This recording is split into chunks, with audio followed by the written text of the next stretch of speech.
Can. So I will start the presentation, right? So I wanted to just share my recent travel to Africa. So it was not just a place that I visited just for a vacation, right? But it was a place that I actually learned a lot. I gathered a lot of insights. And I didn't know that wildlife, right, could be a very good inspiration, right, to us humans as well. So I wanted to take this time, right, to share my journey in Africa itself. So before this trip, right, my life was very busy. So I was always studying, always working, always trying to think, what to do next, what's the next milestone. And one thing I realized, right, I forget how to pause. I'm always continuously running. I lost my sleep. I felt like life was too busy for me. And this is where, right, or this is actually one of the places that I've been to Africa. So they call it the Three Peaks. So it's actually very famous in Johannesburg. So this is the mountain view of it. And then when I went to Africa, right, the first thing that I was struggling to get was Wi-Fi or data. So in Africa, they don't have 5G, they don't have 4G. All they have is LTE. So LTE is like the best version of their 3G network, but it doesn't appear. So it's like on and off. So as you know, as a Singaporean, right, the first thing that we do is we need to connect to the internet. We need to go and see what other places that we need to go to. I couldn't do that. And for the whole 2 weeks of the trip, right, pretty much I only used my phone less than 7 times because that's the amount of times I got internet in my phone. So in a way, right, when I went to Africa, right, the nature told me to slow down. And I realized that it was telling me that there's a lot of answers throughout this journey, right? Try to avoid using your phone, try to focus on the journey itself. So this was my most memorable one, was actually seeing the lion. I love the lion a lot. So in a way, right, when I went to the safari itself, right, they actually explained a lot about the lion pride itself. So a lot of us know that the male lion, right, is usually the face of the wildlife itself, right? But in reality, right, it wasn't the male lion that was doing the work. It was the female lions, right, that was actually supporting him. So the female lions are the one that will hunt. They are the one that will negotiate with the other lion pride. They are the ones that take care of the young cubs. They are the ones that actually helps to distribute the food.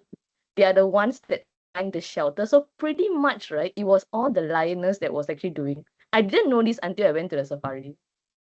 But that also tell me, right, although the lion may be the face of the pride, right, but every member within the pride, right, actually gave strength to the male lion. That's why he was able to portray to become a better leader in the safari itself, which was a very interesting thing that I didn't learn, right, until I went to the safari.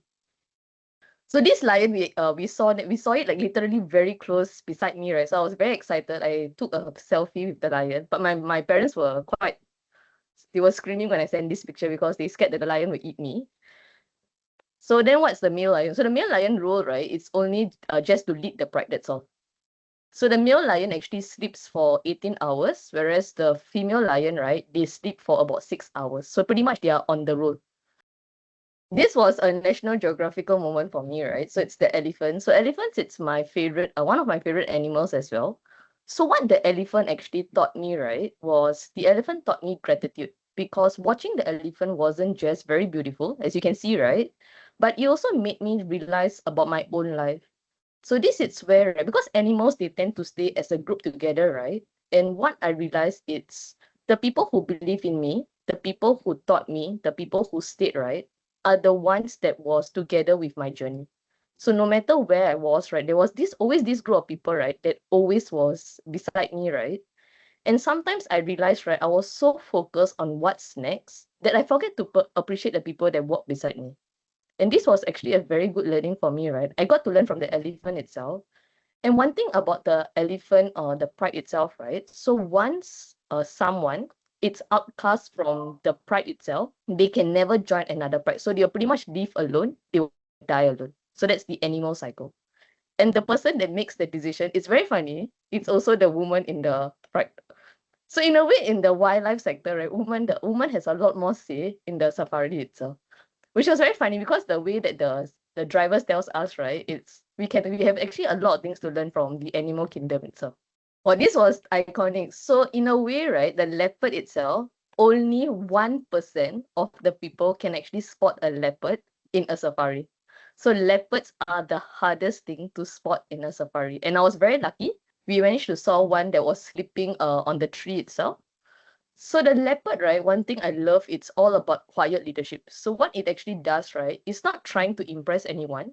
It wasn't competing. It wasn't doing much, right? But it was actually one of the most confident animal in the animal kingdom itself. So even when they wait for their prey or anything, right, they will just wait patiently for the prey to settle down before they actually attack the prey. So one thing that I learned from the leopard, right, it's you don't have to always like impress everyone. You don't always have to, like shine your accomplishment to everyone, right? Because sometimes quiet confidence itself, right, shine the brightest as well.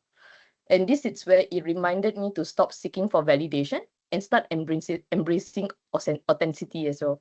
So the more authentic you are, right, the better decisions you make, the better you celebrate your success as well. So this is something that I learned from the leopard. So one thing that was very interesting, right? So in Africa, they also have this thing called astrology. So you know how in Singapore we have like different. So I actually went to see an astrologer as well.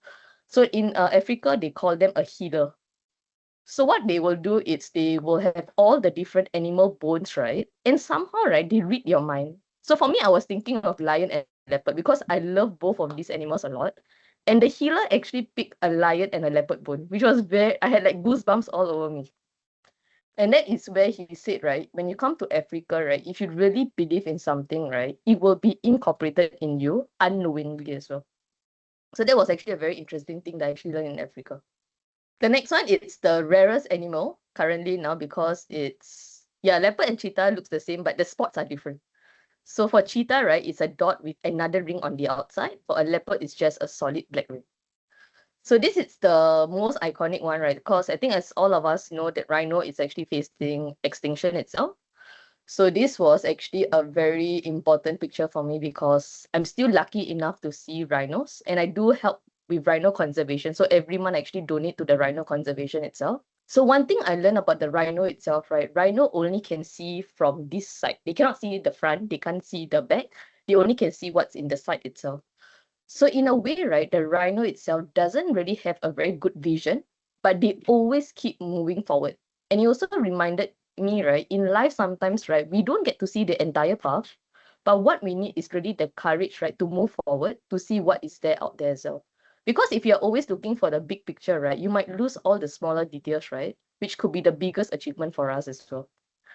And this rhino here has a very sad story here. So he actually lost his wife. So in the rhino kingdom itself, right, once you lose your wife, right, you cannot have another partner. So this is their commitment, right, to their previous wife, saying that they'll be loyal. So they will stay single and they will die alone itself. So all these interesting stories I only got to learn when I went to Africa, right? If not, I will see animal as well. And this is actually from a view of a KFC. So in Africa, right, even KFC is the middle of a safari. So when we went to KFC, right, the first thing I saw was the rhino. So I didn't even buy my KFC. I just sat down watching the rhinos, right, till lunchtime was over. So that's how amazing the landscapes were as well. Yeah. So along the way also we did see some animals. So this is what we call a kudu. So kudu, it's a native species to Africa.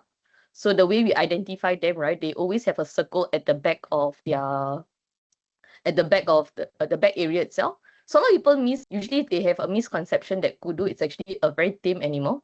But once they are in a group, right, they can actually even overpower a lion. So they're actually very strong as well. And then we saw a zebra in the pathway when we were doing the safari as well. This was actually incredible as well. And then we saw hippopotamus. We saw one of the largest crocodiles in the safari. And also my favorite animal is I actually took it for my mom. My mom loves giraffe. So giraffe, it's one of the animals that we came across itself. So what this actually taught me, right, it's every animal, right, they survive very differently in the wild, right? So it's always good for us not to compare ourselves to one another because all of us bring our own, I would say, own set of strengths. We also do have our own growth opportunities itself, right? So sometimes we just have to embrace our own strengths and then try to find a path, right, that we can actually excel well in ourselves itself. So comparison, it's something that we should avoid, but really focus on ourselves. So that's something that I learned in the safari as well. The biggest thing that I love about this trip was the kids. So I actually got to play. So at first it was when we went there, right? Because not everyone was actually engaging with the kids itself. And I realized kept looking at us. I kept looking at them, right? I realized that I had to do something. So the trainer in me actually came out. So I actually went to approach one of the kids, right, asking them, do they have a soccer ball? Because I love playing soccer a lot. And then one of the kids just ran, right, and just grabbed a ball, and then we started playing. And then, so the kids actually bonded very well. You can see, right, I'm the only one outside, right? And then after that, I gathered some of the other participants from the group, right, to come and join me. So after we played soccer, so asking the kids, is there anything that you want to learn? So I think one of them told me that they wanted to learn the alphabet. So we started like learning the alphabets, right, through a song. So I was actually teaching them throughout, and then we studied a bit of math, and I teach them about Singapore. So I wanted to teach them whatever I can, right, in that short period of time. And one thing that the kids taught me, right, was they taught me how to laugh. So laughter was something that was free, it was genuine. They taught me that sometimes the richest moment in life, right, comes from the simple moments that we do. And I have a question for you guys. Do you know how many subjects kids in Africa actually study? They study 16 subjects in school. Yeah. And you do you know how many languages they have to learn in school? They learn 9 languages. So it's insane. Yeah. So all these kids, right, they start studying their subjects, right, from the younger age. I think from an age of 4 to 6, they actually study about 9 subjects. And as they progress through age, right, they go up to 16 subjects. And one of the kid here, right, at the back. So this kid here, right, she was actually sponsored by a US. So there was a US couple that came. They actually saw her grades, right? They are going to sponsor her throughout her entire university education itself. So after she completes her high school in Africa, she'll be actually going to the US to do her diploma program, followed by her degree program in the US itself. So she's actually one of the top students in her school. And she can speak a total of 14 languages. She's incredible. So I learned French from her. She was teaching me French. And then the last thing that I really love, right, was the nature. So this is a sunset. This is a sunrise, and this was something that was incredible. So we woke up at 2 a.m. in the morning, right, to actually capture the Milky Way. So what the sunset or the sunrise reminded me, right, sometimes in life, right, there's a lot of things that we always wait constantly, right? We don't get the results. But sometimes it's the process is actually happening, but because we are not patient enough, right, we are not seeing the results coming effectively, right, at the point of time. And that is what the sunrise or the sunset actually taught me, right, is because to chase this sunset and sunrise, we had to wake up incredibly early. So at around 2, 3 a.m., right, we have to leave our accommodation. We have to sit down, right, just to wait for the sunset itself. So one thing that it taught me, right, was actually patience, because sometimes good things, right, takes time to come as well. So this is what it taught me, that I think I learned a lot of things in Africa itself. So I think this was one of the most remarkable journey, right, that I took. And I'm glad that I took it as well, that I got to learn a lot. And by the way, this picture was taken from an iPhone. So iPhone, right, has a very good capability to take Milky Way. So once you do the setting itself, right, the Milky Way actually will pop up in an iPhone. And that is pretty much my journey. And then one more fun fact is whatever you see in Lion King movie, it's actually true. Even the stone, right? It's actually in Kruger National Park. So it's actually there. So the actual movie, the scenes from the movie it's all true.